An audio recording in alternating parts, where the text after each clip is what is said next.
Somehow or another, I've always been involved in acting and writing. In 1996, I gave my life to Christ. 1 year after serving God, 7 young adults and myself began praying for God's direction.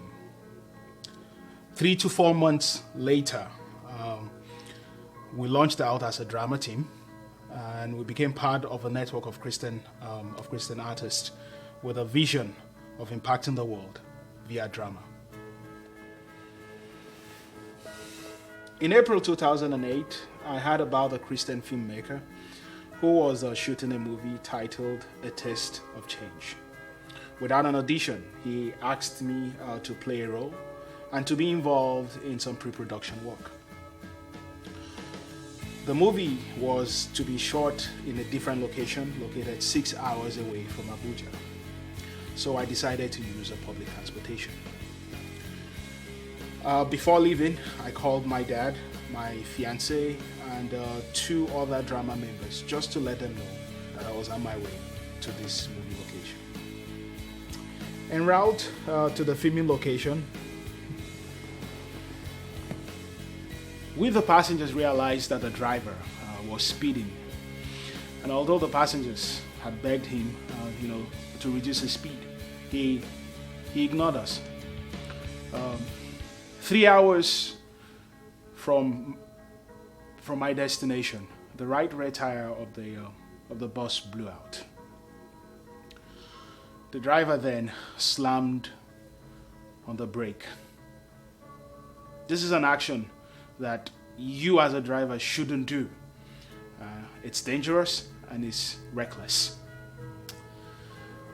Because of his poor choice of action, the bus began to roll over. After the 4th tumble, I lost my count and blacked out. I was ejected out of the bus into a mound of sand. I later found out by witnesses that they had thought I had been decapitated. While my head was buried, I heard a voice saying, "Get up."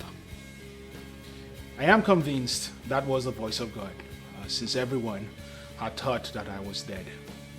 When I pulled myself out, bystanders ran to me with shouts of praise and thanksgiving. I realized that I was one of the 2 survivors from the accident.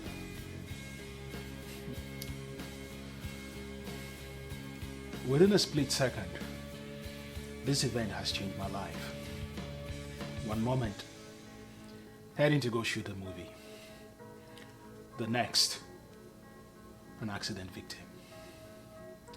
While I sat there praising God for my life, the stranger walked up to me and put his hands on my shoulders and said, "Brother, you're coming home with me."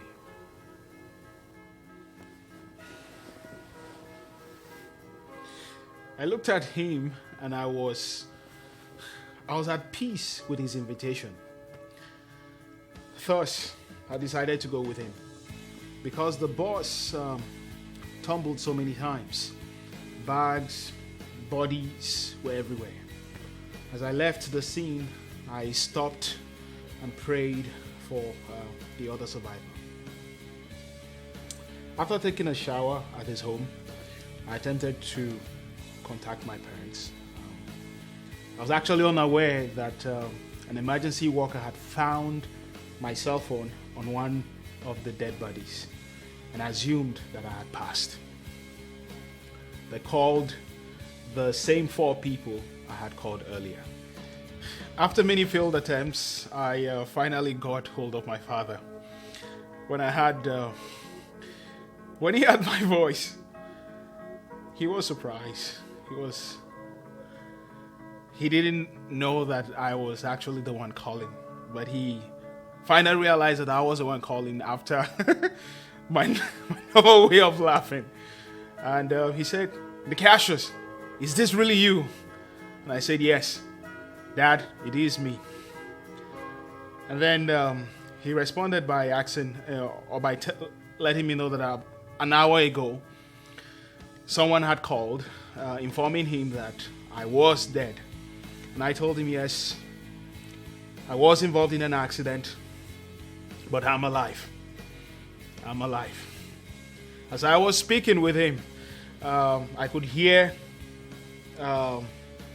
others at the background chanting and praising God in various Nigerian dialects.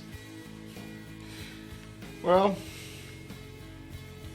some may call God their provider, some their healer, and others their comforter. For me, I stand to include God as my protector to the list of names that I choose to call him.